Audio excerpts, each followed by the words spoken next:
الحمدللہ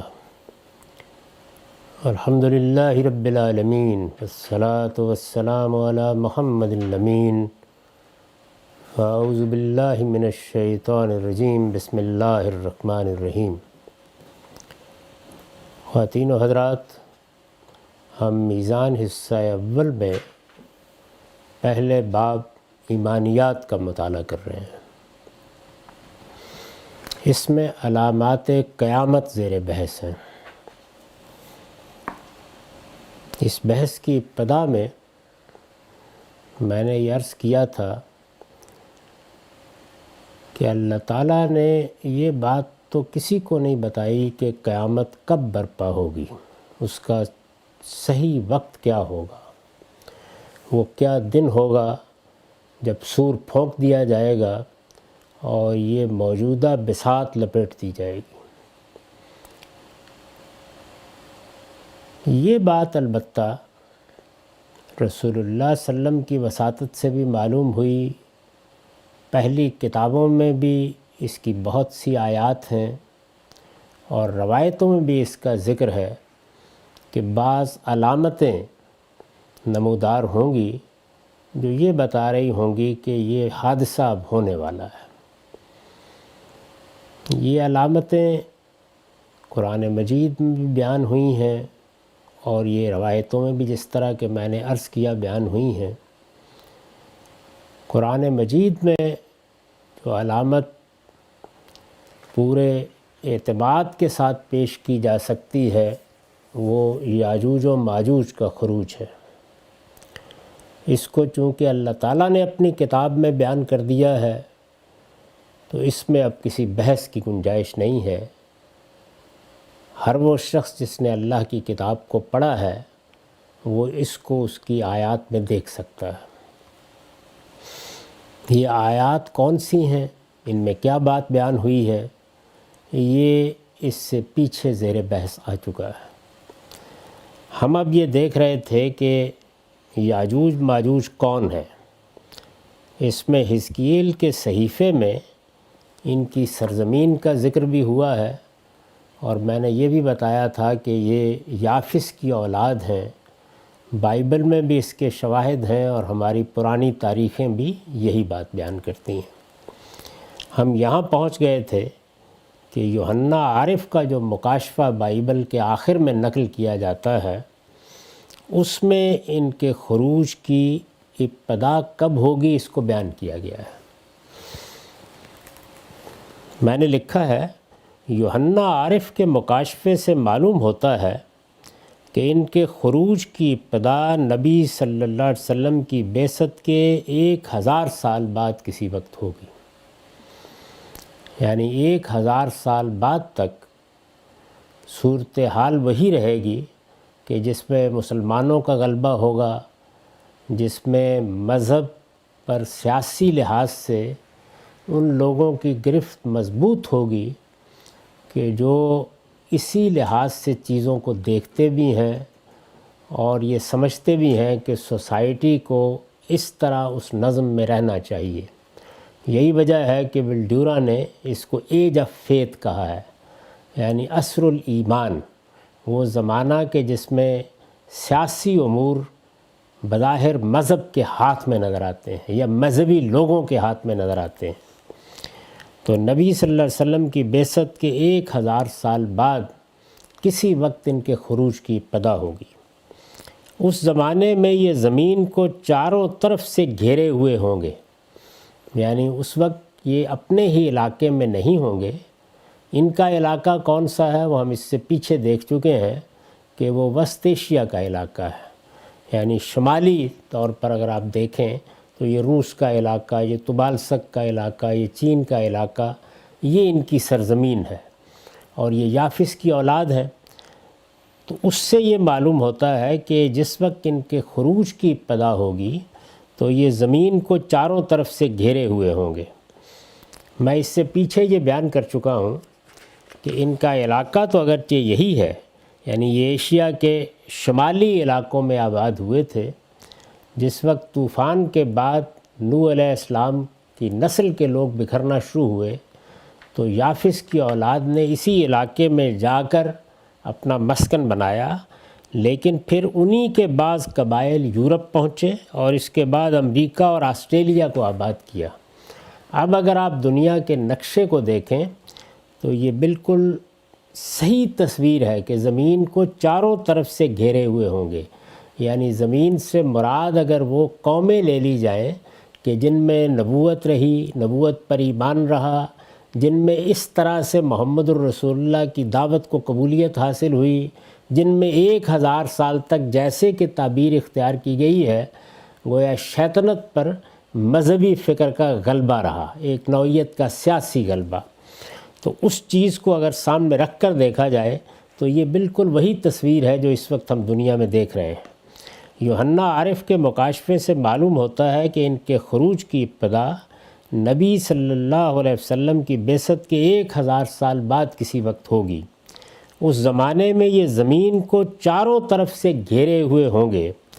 ان کا فساد جب انتہا کو پہنچے گا تو ایک آگ آسمان سے اترے گی اور قیامت کا زلزلہ برپا ہو جائے گا۔ یہ تصویر یوحنا عارف کے مکاشفے میں کھینچی گئی ہے۔ یہ مکاشفے کے 20ویں باب میں آیات 7 سے 9 ہیں جن کا میں نے حوالہ دیا ہے، ان کو سن لیجئے۔ ان میں لکھا ہے، اور جب 1000 برس پورے ہو چکیں گے تو شیطان قید سے چھوڑ دیا جائے گا۔ یعنی مذہب کو جو ایک سیاسی غلبہ حاصل ہے، جس میں شیطنت کو وہ آزادی نہیں دی جا رہی کہ وہ جس طرح چاہے اپنا اظہار کرے، بلکہ سیاسی قوت اس کی گردن دبائے رکھتی ہے، یہ صورتحال تبدیل ہو جائے گی۔ اور جب 1000 برس پورے ہو چکیں گے تو شیطان قید سے چھوڑ دیا جائے گا۔ یہ دونوں جانب ہوا ہے، یعنی ادھر بھی ہمارے ہاں بھی آہستہ آہستہ یہ گرفت کمزور ہونا شروع ہو گئی، اور دوسری جانب مغرب میں بھی یہی زمانہ ہے جس کے بعد چرچ کی، یا یوں کہہ لیجئے کہ مذہبی رہنماؤں کی قوت کمزور ہونا شروع ہوئی، اور ریاست پر یا سوسائٹی پر جو ایک مذہبی غلبہ ہوا کرتا تھا وہ اس طریقے سے نہیں رہا۔ اب نہیں رہا، یہ اچھے یا برے پہلو سے زیر بحث نہیں ہے، بلکہ تاریخ کے ایک خاص واقعے کو زیر بحث لانا مقصود ہے۔ یعنی ایسا ہوا، یہ صورتحال تھی، وہ تبدیل ہو گئی۔ تو اس کو مکاشفہ اس طرح بیان کرتا ہے، اور جب 1000 برس پورے ہو چکیں گے تو شیطان قید سے چھوڑ دیا جائے گا، اور ان قوموں کو جو زمین کی چاروں طرف ہوں گی۔ اب یہ دیکھیے، جو زمین کے چاروں طرف ہوں گی، پھر بتایا کون، یعنی جوج و ماجوج کو گمراہ کر کے لڑائی کے لیے جمع کرنے کو نکلے گا۔ یعنی پھر ایک بڑے فساد کی ابتدا ہونا شروع ہوگی۔ یہ قومیں کتنی بڑھ چکی ہوں گی، ان کا شمار سمندر کی ریت کے برابر ہوگا، اور وہ تمام زمین پر پھیل جائیں گی، اور مقدسوں کی لشکرگاہ اور عزیز شہر کو چاروں طرف سے گھیر لیں گی، اور آسمان پر سے آگ نازل ہو کر انہیں کھا جائے گی۔ یہ یوحنا عارف کے مکاشفے میں اس عظیم حادثے کی تصویر کھینچی گئی ہے۔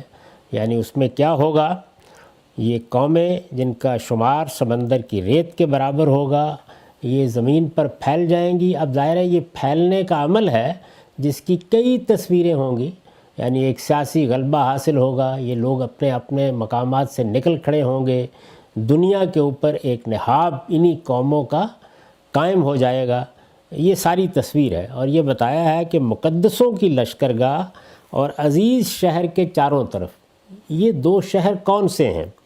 میں نے نیچے لکھا ہے کہ مقدسوں کی لشکرگاہ سے مراد مدینہ، اور عزیز شہر سے مراد شہر امین مکہ ہے۔ عزیز شہر یا محبوب شہر یا البلد الامین، جس طرح کہ قرآن مجید نے تعبیر اختیار کی ہے، یہ اگر الہامی صحائف کے اسالیب پیش نظر ہوں اور قرآن مجید کی تعبیرات بھی سامنے ہوں تو یہ مکے ہی کے نام ہے، اور مقدسوں کی لشکرگاہ وہ مدینہ ہے، جہاں سے وہ قدوسیوں کا لشکر نکلا جو 10,000 کی تعداد میں تھے۔ انہی لفظوں میں کم و بیش اس لشکر کے نکلنے کی پیشین گوئی کتاب استثناء میں بیان ہوئی ہے، اور پھر اس نے جا کر مکہ فتح کیا۔ تو اس لحاظ سے مدینہ مقدسوں کی لشکرگاہ ہے۔ مقدسوں کی تعبیر صحابہ کے لیے اختیار کی گئی ہے۔ تو یہ اتنی واضح تعبیرات ہیں، چنانچہ میں نے بھی یہی لکھا ہے کہ یہ تعبیرات اتنی واضح ہیں کہ الہامی صحائف کے اسالیب اور ان شہروں کی تاریخ سے واقف کسی شخص کو انہیں سمجھنے میں دقت نہیں ہوتی۔ اور مقدسوں کی لشکرگاہ اور عزیز شہر کو چاروں طرف سے گھیر لیں گی اور آسمان پر سے آگ نازل ہو کر انہیں کھا جائے گی۔ یعنی گویا پھر اس کے بعد وہ حادثہ ہوگا کہ جس میں اللہ تعالیٰ اس دنیا ہی کو ختم کرنے کا فیصلہ صادر کر دیں گے، جس کی تصویریں قرآن مجید میں ہم کو نظر آتی ہیں، اور اس کو آگے ہم دیکھیں گے بھی کہ پہاڑ روئی کے گالوں کی طرح اڑ جائیں گے، یہ سب کچھ جو کچھ ہے یہ درہم برہم ہو جائے گا، زمین و آسمان کی بساط لپیٹ دی جائے گی، اور یوم تبدل الارض غیر الارض والسماوات، یعنی قیامت کے حادثے کے سے پہلے جو صورتحال پیدا ہوگی یہ اس کو بیان کیا ہے، اور نبی صلی اللہ علیہ وسلم کے 1000 سال بعد اس کی ابتدا ہو جائے گی۔ اب یہ ابتدا ہو جائے گی، لیکن یہ عمل کتنی دیر جاری رہے گا، 200 سال، 300 سال، 400 سال، 500 سال، اس کے بارے میں نہیں کہا جا سکتا، لیکن یہی قومیں ہیں کہ جن کا غلبہ ہے، جو دنیا بھر پر پھیلی ہوں گی، جن کے ہاتھ میں اقتدار ہوگا، جن کی قوت کے سامنے سب سرنگوں ہوں گے، جو دنیا میں اپنا اثر و رسوخ قائم کر چکی ہوں گی۔ اس کے مظاہر ہم اس ساری تاریخ میں اب دیکھ رہے ہیں، پچھلے 300 سال سے کم و بیش دیکھ رہے ہیں، اور یہی معاملہ آہستہ آہستہ آگے بڑھتا چلا جا رہا ہے۔ یہی زمانہ قرب قیامت کی ان علامتوں سے بھی متعین ہوتا ہے جو نبی صلی اللہ علیہ وسلم نے جبریل امین کے ایک سوال کے جواب میں بیان فرمائی ہیں۔ یعنی ایک طرف یہ قرآن مجید کا بیان ہے کہ جوج ماجوج کا خروج ہوگا، اور یہ اس طرح سے ہوگا، یہ ایک قوم کا خروج ہے یا قوموں کا خروج ہے، تو اس نے ایک تدریجی عمل سے ہونا ہے، اور یہ اسی طریقے سے اس وقت ہم دیکھ رہے ہیں کہ ہو رہا ہے۔ یہ اپنے اس کمال پہ کب پہنچے گا جس کی تصویر ہمارے سامنے قرآن مجید سے آتی ہے۔ قرآن مجید کے الفاظ ہم پیچھے سن چکے ہیں، اس میں یہ کہا ہے کہ یہ صورتحال پیدا ہوگی تو حتیٰ اذا فتحت یاجوج و ماجوج وہم من کل حدب ینسلون، یہاں تک کہ وہ وقت آ جائے جب یاجوج ماجوج کھول دیے جائیں اور وہ ہر بلندی سے پل پڑے۔ یعنی یہ جو تصویر ہے، یہی تصویر ہمارے سامنے یوحنا عارف کے مکاشفے میں ہے۔ یہی زمانہ قرب قیامت کی ان علامتوں سے بھی متعین ہوتا ہے۔ یعنی اب اسی زمانے میں آ جائیے تو نبی صلی اللہ علیہ وسلم نے جبریل امین کے ایک سوال کے جواب میں جو قیامت کی علامتیں بتائی ہیں وہ اسی زمانے کی نشاندہی کر رہی ہیں، یعنی جس زمانے میں ہم کم و بیش اس وقت جی رہے ہیں، جس کی ابتدا نبی صلی اللہ علیہ وسلم کی بعثت کے 1000 سال بعد ہو گئی تھی، اور پھر آہستہ آہستہ وہ اپنے کمال کی طرف پہنچ رہا ہے۔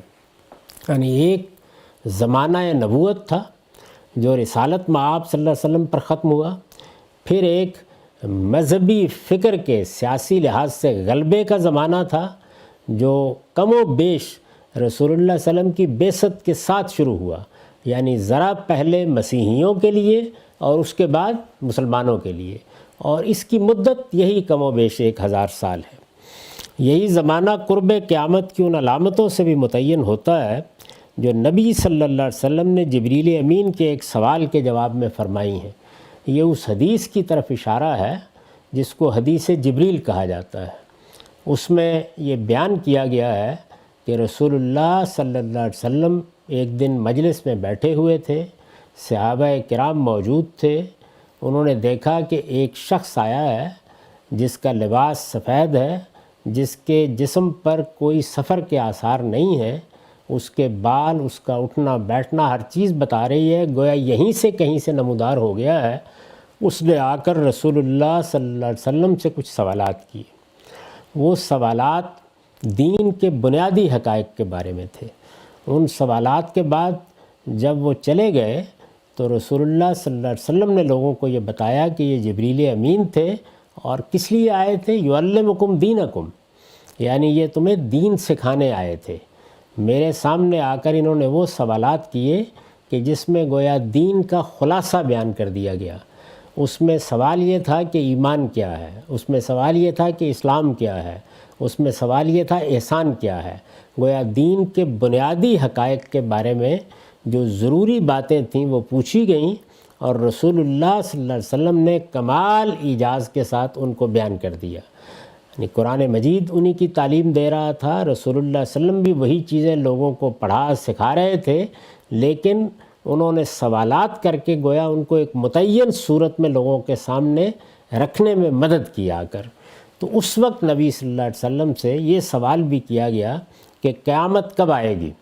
اس کے جواب میں آپ نے وہی بات کہی جو میں آپ کے سامنے پیش کر رہا ہوں کہ اس کا وقت تو کسی کو معلوم نہیں ہے، بلکہ جو جواب دیا وہ یہ تھا کہ نہ سائل کو معلوم ہے نہ مسئول کو معلوم ہے۔ جس سے پوچھا جا رہا ہے اس کا علم بھی وہی ہے اور جو پوچھ رہا ہے اس کا علم بھی وہی ہے۔ اسی بنیاد پر میں نے یہ عرض کیا ہے کہ نہ کسی فرشتے کو یہ معلوم ہے، نہ جبریل امین کو معلوم ہے، نہ کسی پیغمبر کو معلوم ہے۔ یہ وہ علم ہے جو اللہ تعالیٰ نے اپنے لیے خاص رکھا ہے، اس کی اطلاع کسی کو نہیں دی۔ تو قیامت کا دن تو کسی کو معلوم نہیں ہے، وہ کب آئے گی یہ کوئی نہیں جانتا، لیکن اس کی کچھ علامتیں ہیں۔ تو جبریل امین نے جب وہ علامتیں پوچھی ہیں تو رسول اللہ صلی اللہ علیہ وسلم نے اس کی 2 علامتیں اس موقع پر بتائیں۔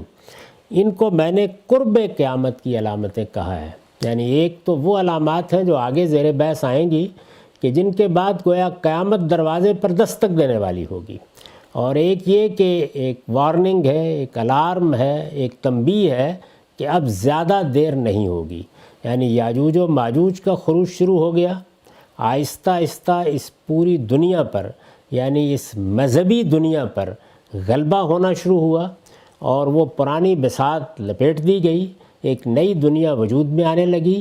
ان قوموں کو جو دنیا کے چاروں طرف سے پھیلی ہوئی ہیں، ان قوموں کو عروج اور غلبہ حاصل ہونا شروع ہوا، اور یہ تاریخ جیسے ہی شروع ہوئی تو پھر یہ علامتیں بھی نمودار ہو گئیں۔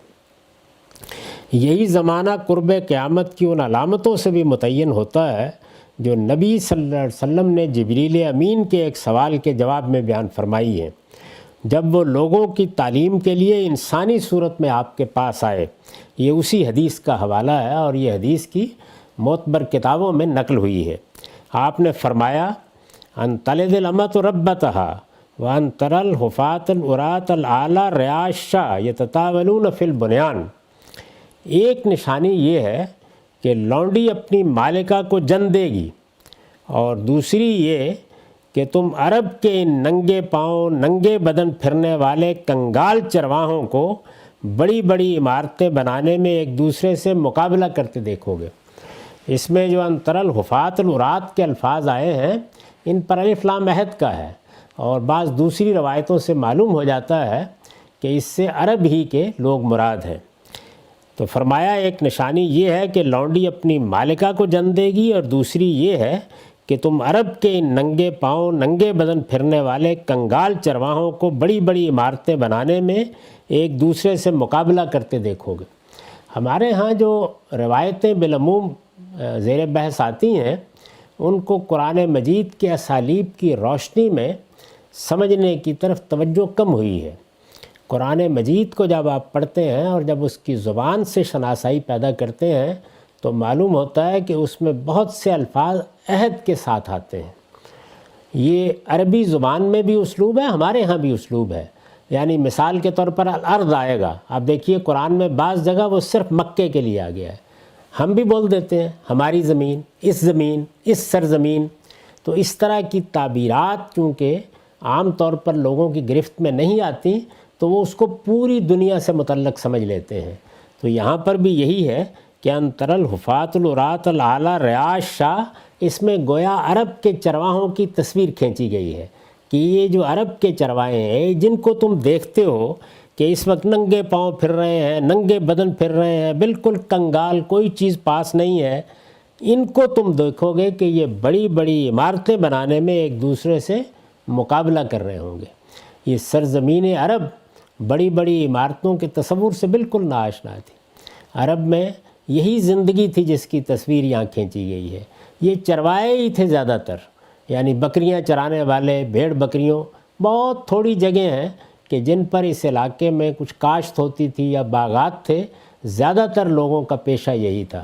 تو ان لوگوں کی تصویر کھینچی ہے کہ ان کی زندگی میں جو صدیوں سے ایک ہی طریقے پر تھی کیا بہت بڑی تبدیلی آ جائے گی۔ وہ بہت بڑی تبدیلی بھی ہم اپنی آنکھوں سے اس وقت دیکھ رہے ہیں۔ یعنی یہ وہ چیز نہیں ہے کہ جس کو جا کر دکھانے کی ضرورت ہے، اس کو پورا عالم بچشم سر دیکھ رہا ہے۔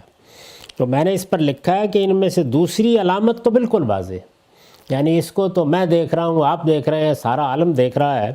ان میں سے دوسری علامت تو بالکل واضح ہے، پچھلی صدی سے اس کا ظہور سرزمین عرب میں ہر شخص بچشم سر دیکھ سکتا ہے۔ یعنی وہی چرواہے، ابھی تو تصویریں موجود ہیں اس زمانے کی، وہ لوگ ہیں ابھی کہ جنہوں نے اس زمانے کے حالات دیکھے ہیں، دیکھتے ہی دیکھتے دنوں میں یہ سب کچھ ہو گیا۔ یعنی یتطاولون فی البنیان، عمارتوں کی بلندی میں ایک دوسرے سے مقابلہ کر رہے ہیں۔ یہ 20 منزلہ ہے تو میں 60 منزلہ بناؤں گا، اور یہ 60 منزلہ ہے تو میں 80 منزلہ بناؤں گا۔ یہ ساری جتنی بھی تگودو ہے، یہ سب سے پہلے انسانوں نے اسی سرزمین میں دیکھی ہے، اور ان لوگوں کے لیے دیکھی ہے کہ جو عرب کے ننگے پاؤں ننگے بدن پھرنے والے کنگال چرواہے تھے۔ ان میں سے دوسری علامت تو بالکل واضح ہے، پچھلی صدی سے اس کا ظہور سرزمین عرب میں ہر شخص بچشم سر دیکھ سکتا ہے۔ پہلی علامت کا مصداق متعین کرنے میں لوگوں کو دقت ہوئی ہے۔ یعنی یہ جو پہلی علامت ہے کہ لونڈی اپنی مالکہ کو جن دے گی، ہمارے نزدیک اس کا مفہوم بھی بالکل واضح ہے۔ اس سے مراد ایک ادارے کی حیثیت سے غلامی کا خاتمہ ہے۔ یعنی دنیا میں اگر آپ دیکھیں تو ایک پورا دور ہے کہ جس میں غلامی معیشت، معاشرت اور سیاست میں بہت بڑا ادارہ رہی ہے۔ غلامی کے ادارے پر گویا دنیا کا نظم قائم تھا۔ کب شروع ہوئی، تاریخ کی ابتدا کہاں سے ہوئی، کن مراحل سے گزری، پیغمبروں نے کیا کوششیں کی اس کو ختم کرنے کے لیے، تورات میں کیا چیزیں اس کے بارے میں بیان ہوئی ہیں، وہاں بھی اگر دیکھیے تو اللہ تعالیٰ کے قانون میں اس کو ختم کرنے ہی کے لیے ہدایات دی گئی ہیں۔ یہی صورتحال قرآن مجید میں ہے۔ لیکن جو چیزیں کسی سماج کا حصہ بن جاتی ہیں وہ آسانی کے ساتھ ختم نہیں ہوتی۔ جو چیزیں روایت بن جاتی ہیں، جن پر معیشت کا انحصار ہوتا ہے، ان کے بارے میں گفتگو کی جا سکتی ہے، ترغیب دی جا سکتی ہے، لیکن ان کو ختم کرنا آسان نہیں ہوتا۔ اس کو ایک سادہ مثال سے یوں سمجھ سکتے ہیں کہ اس وقت جو دنیا کی معیشت کو چلانے والے ادارے ہیں، دونوں پر ہمارے ہاں مذہبی لحاظ سے تنقید ہوتی رہی ہے، یعنی بینک پر بھی اور انشورنس پر بھی، لیکن آپ یہ دیکھیے کہ ان کو ختم کرنا آسان نہیں ہوا، یہاں تک کہ ان کے اندر بھی کچھ تبدیلیاں آنی شروع ہو گئیں اور ہمارے سوچنے کے انداز میں بھی کچھ تبدیلیاں واقع ہوئیں۔ لیکن ایسا نہیں ہو سکتا تھا کہ ایک دن کچھ لوگ بیان کریں کہ سود ممنوع ہے اور دوسرے دن تالے پڑ جائیں۔ تو غلامی کے ساتھ بھی یہ کہ وقتاً فوقتاً، یعنی اللہ تعالیٰ نے یہ دیکھیے کہ قرآن مجید میں کس طرح اس کی ترغیب دی، فک و رقبہ، یعنی تم اگر اللہ کی خوشنودی میں وہ گھاٹی چڑھنا چاہتے ہو جو تمہیں کامیابی کی منزل تک پہنچائے گی، تو جانتے ہو وہ گھاٹی کیا ہے؟ فک و رقبہ، ان غلاموں کی گردنیں چھڑاؤ۔ یعنی اس طرح سے اپیل کی ہے، لیکن اس کے باوجود یہ آسان نہیں تھا کہ اس کو ختم کر دیا جائے۔ اس پر پابندی لگا دی کہ آئندہ کسی کو غلام نہیں بنایا جائے گا، لیکن موجود غلام، دنیا میں بنائے جانے والے غلام، ان کی خرید و فروخت، یہ سب چیزیں اس طرح ختم نہیں کی جا سکیں جس طرح کہ ان کو ختم کرنا چاہیے تھا۔ اور یہ نہیں کہ اس میں کیا ہوا کیا نہیں ہوا، وہ اس وقت میرا موضوع نہیں ہے۔ بہرحال تاریخ مختلف کروٹیں بدلتی ہوئی اس مقام پر پہنچی کہ جہاں پر پھر اس کا قانونی طور پر خاتمہ ہوا۔ اگر غور کر کے دیکھیں تو یہ ایک ہی زمانہ ہے، یعنی جس میں سرزمین عرب میں یہ عمارتیں بلند ہوئیں اور جس میں غلامی قانونی طور پر دنیا میں ختم کر دی گئی۔ ان میں سے دوسری علامت تو بالکل واضح ہے، پچھلی صدی سے اس کا ظہور سرزمین عرب میں ہر شخص بچشم سر دیکھ سکتا ہے۔ پہلی علامت کا مصداق متعین کرنے میں لوگوں کو دقت ہوئی ہے، ہمارے نزدیک اس کا مفہوم بھی بالکل واضح ہے۔ اس سے مراد ایک ادارے کی حیثیت سے غلامی کا خاتمہ ہے۔ یعنی اب یہ جو مدعا میں نے واضح کر دیا ہے، اس کی روشنی میں الفاظ دیکھیے، ان تلد الامۃ ربتہا، یعنی لونڈی اپنی مالکہ کو جن دے گی۔ مطلب یہ ہے کہ وہ لونڈی ہے لیکن اسی کی اولاد اس کے بعد آزاد ہوگی، غلامی کا قانونی لحاظ سے خاتمہ ہو جائے گا۔ غلاموں کی اولاد اب آزاد انسانوں کی حیثیت اختیار کر لے گی۔ تو اس کو اس بلیغ تعبیر میں رسول اللہ صلی اللہ علیہ وسلم نے جبریل امین کے سوال کے جواب میں بیان کیا ہے۔ یہ گویا خاتمے کی ایک جو وہ صورت ہے کہ جس کو علامت بنا دیا گیا۔ تو اگر آپ میں نے جس طرح کہ عرض کیا دیکھیں تو تاریخ کا یہی دور ہے کہ جس میں یہ دونوں معاملات ایک ہی وقت میں کم و بیش ہوئے ہیں، یعنی ادھر اس کا خاتمہ ہو رہا ہے، وہ بھی ایک بہت بڑا واقعہ ہے۔ یوں نہیں ہے کہ کسی ایک جگہ کسی ایک منار کے اوپر فلاں چیز ہوگی، 10 لوگ اس کو دیکھیں گے، 20 لوگ اس کو دیکھیں گے۔ دنیا بھر میں ایک تبدیلی آئی ہے جس کو دیکھا جا سکتا ہے کہ غلامی جیسے ادارے کے خاتمے کا اعلان کر دیا گیا، اور دوسری جانب یہی زمانہ یہی دور ہے کہ جس میں یہ عمارتیں بلند ہونا شروع ہوئیں، اور وہی لوگ کہ جو بھیڑ بکریاں چرا رہے تھے ہم نے دیکھا کہ وہ یتطاولون فی البنیان جو قرآن مجید میں بیان کیا گیا تھا کہ ایسی نشانیاں بعض اوقات نمودار ہوتی ہیں کہ کوئی شخص بھی ان کا انکار نہیں کر سکتا، تو یہ نشانی بھی اسی طرح نمودار ہوئی ہے۔ وہ چرواہے بھی ابھی نگاہوں میں پھرتے ہیں اور ان کی تصویریں بھی اس وقت دیکھی جا سکتی ہیں۔ وہ معاشرت کیا تھی، وہ حالات کیا تھے، یعنی ابھی آج سے 100 سال پہلے 80 سال پہلے جو لوگ حج کرنے کے لیے جاتے تھے وہ سب وہ چیزیں اپنی آنکھوں سے دیکھتے تھے۔ ان سفر ناموں میں وہ داستان پڑھی جا سکتی ہے، اور پھر یک بیک دیکھا کہ صورتحال تبدیل ہوئی، اور یتطاولون فی البنیان کا یہ منظر پورے عالم نے دیکھنا شروع کر دیا۔ تو یہ دونوں واقعات ایک ہی زمانے میں ہوئے ہیں، اس لحاظ سے یہ پیشین گوئی قرب قیامت کا زمانہ بالکل متعین کر دیتی ہے۔ قرب قیامت یعنی اب گویا تصویر یہ بنی کہ رسول اللہ صلی اللہ علیہ وسلم کے ذریعے سے نبوت کے خاتمے کا اعلان کر دیا گیا۔ یہ ایک پورے دور کا خاتمہ تھا۔ اللہ تعالیٰ نے آدم علیہ السلام سے یہ بات کہی تھی کہ تمہاری اولاد میں جب جب ضرورت ہوگی میری طرف سے ہدایت آتی رہے گی۔ اس ہدایت کے بارے میں یہ بھی بیان کر دیا گیا تھا کہ ابتدا میں ہم نے تمہیں جو کچھ بتا دیا، جو حقائق تم پر واضح کر دیے کہ تم اپنی اولاد کو سکھاؤ گے، یہ لوگ ایک راستے پر رہیں گے، لیکن پھر کچھ تبدیلیاں آئیں گی۔ ان تبدیلیوں کو قرآن مجید نے بیان کیا ہے۔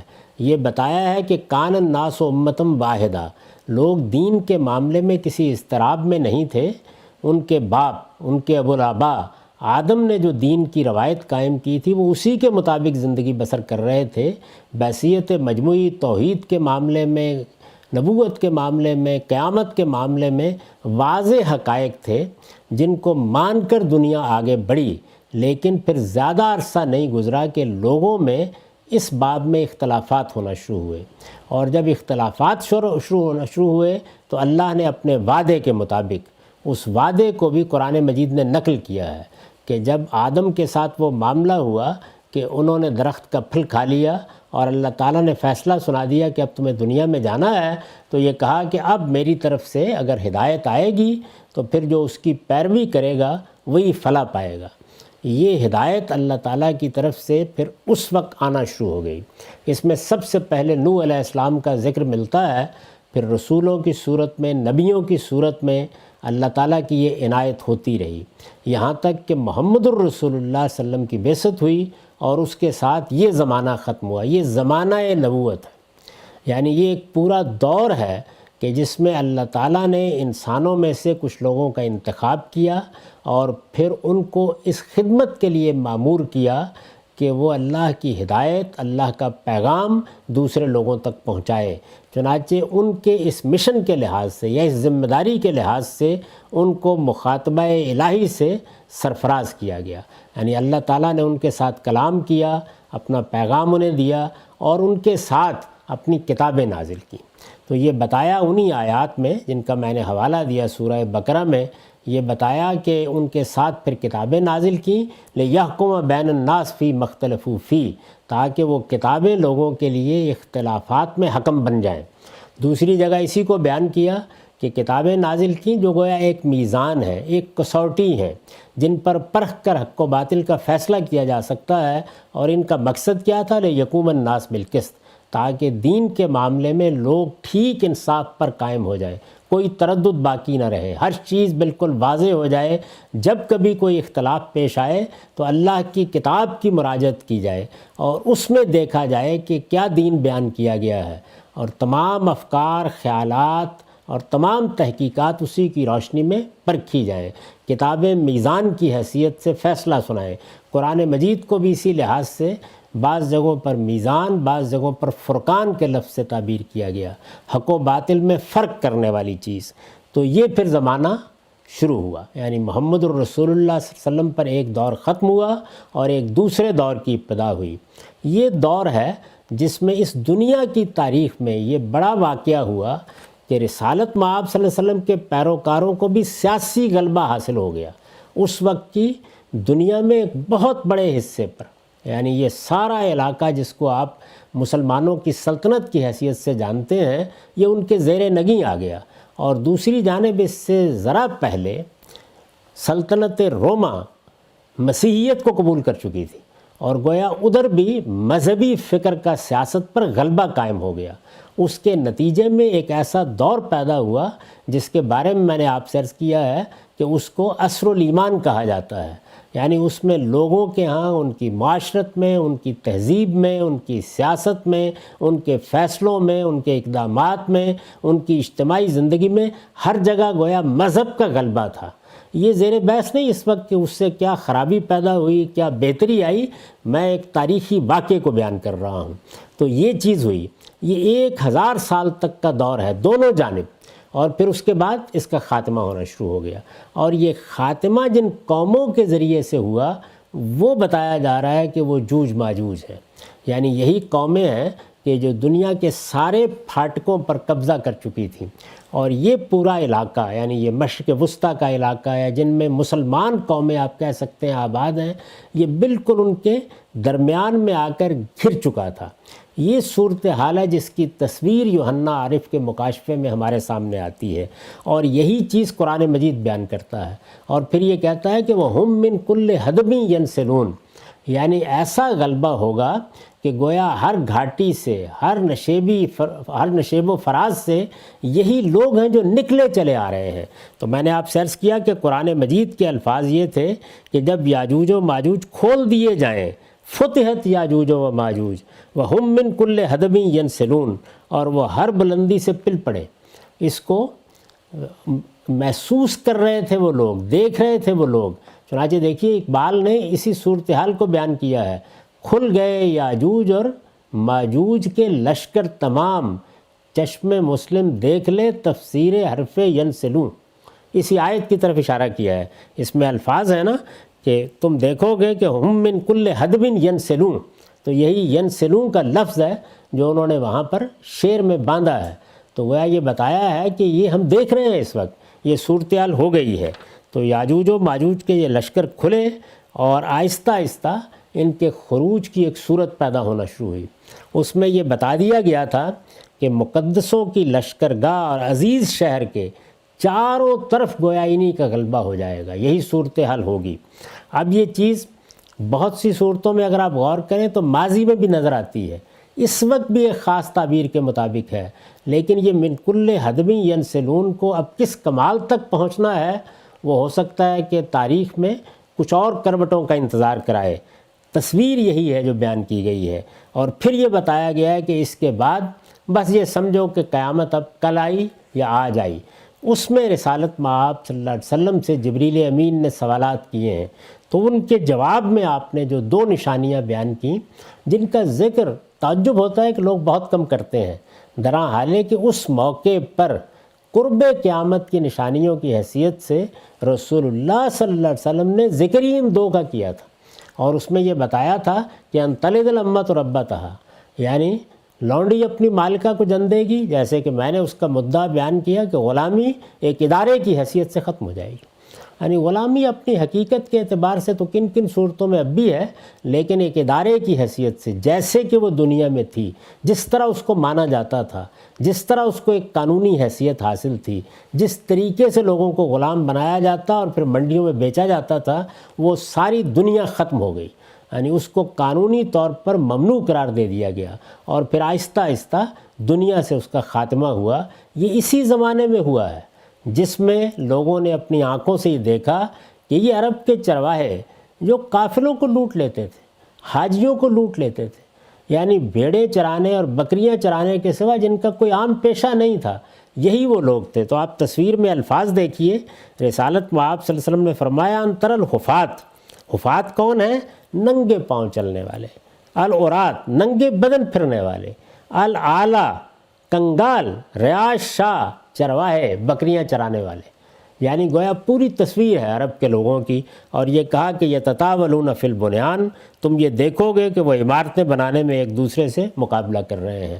تو یہ زمانہ ہے کہ جو قرب قیامت کا، یعنی رسالت مآب صلی اللہ علیہ وسلم کی بعثت کے ساتھ قیامت کی ابتدا ہوئی، قیامت کا دور شروع ہوا، نبوت کا دور ختم ہوا اور دنیا کے خاتمے کی ابتدا کر دی گئی۔ اسی وجہ سے بعض روایتوں میں یہ آتا ہے کہ رسول اللہ صلی اللہ علیہ وسلم یہ فرمایا کرتے تھے کہ میرا اور قیامت کا معاملہ ان دو انگلیوں کی طرح ہے۔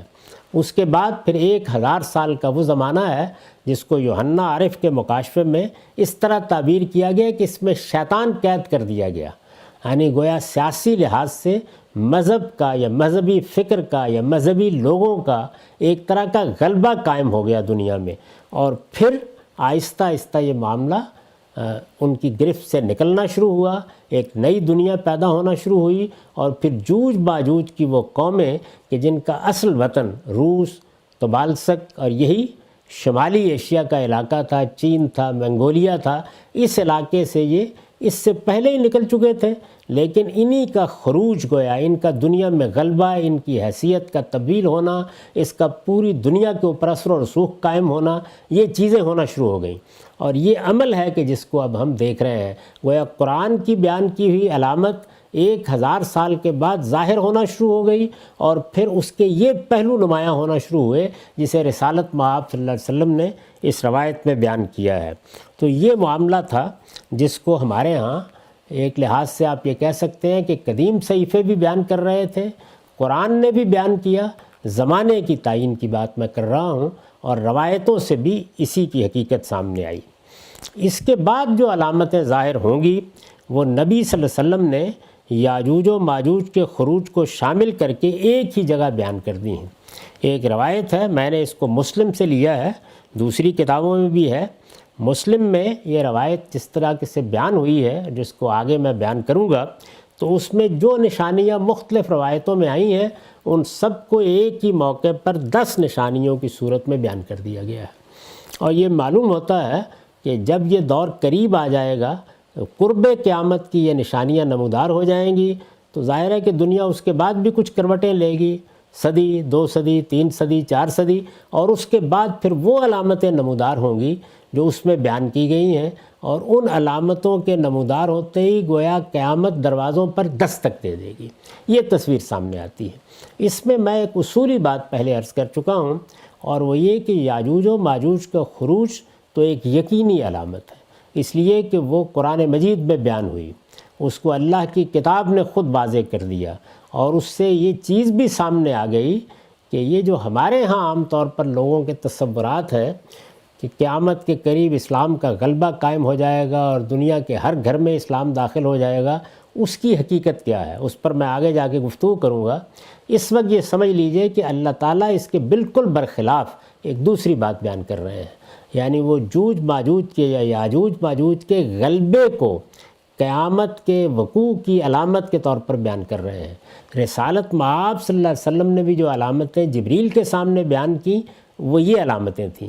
ان کو میں نے 2 حصوں میں تقسیم کیا کہ یہ قرب قیامت کی علامتیں ہیں، اور پھر اب جو علامتیں بیان ہوں گی وہ قیامت کی علامتیں ہیں، یعنی اس کے بعد گویا قرب کا معاملہ نہیں ہے، پھر تو یہ ہے کہ صبح دستک دے دی یا شام دستک دے دی، کسی وقت بھی قیامت آ سکتی ہے، پھر دنوں کا، گھنٹوں کا، ہفتوں کا معاملہ رہ جائے گا، لیکن یہ قرب قیامت یعنی قریب آ گیا زمانہ، ایک طرح سے الارم ہو گیا، بتا دیا گیا، تو اس کو رسالت مآب صلی اللہ علیہ وسلم نے اس میں بیان کیا ہے۔ یہ دونوں علامتیں بھی میرے نزدیک چونکہ ظاہر ہو چکی ہیں، تو اگرچہ روایتوں کے بارے میں نے یہ اصولی بات کہی تھی کہ اگر رسالت مآب صلی اللہ علیہ وسلم کی طرف ان کی نسبت ٹھیک ہے تو وہ ہو جائیں گی، تو یہ تو اب واقعہ ہو چکا، اس وجہ سے بات بھی صحیح تھی، رسالت مآب صلی اللہ علیہ وسلم کی طرف اس کی نسبت بھی درست تھی، اور یہ واقع ہو چکی، ہم اس کو اپنی آنکھوں کے سامنے دیکھ بھی چکے ہیں۔ اس کے بعد اب اگلی نشست میں یہ دیکھیں گے کہ وہ 10 علامتیں کیا ہیں جن کو میں وقوع قیامت کی علامتوں سے تعبیر کرتا ہوں۔ اقول قولی ھذا واستغفر اللہ لی ولکم ولسائر المسلمین۔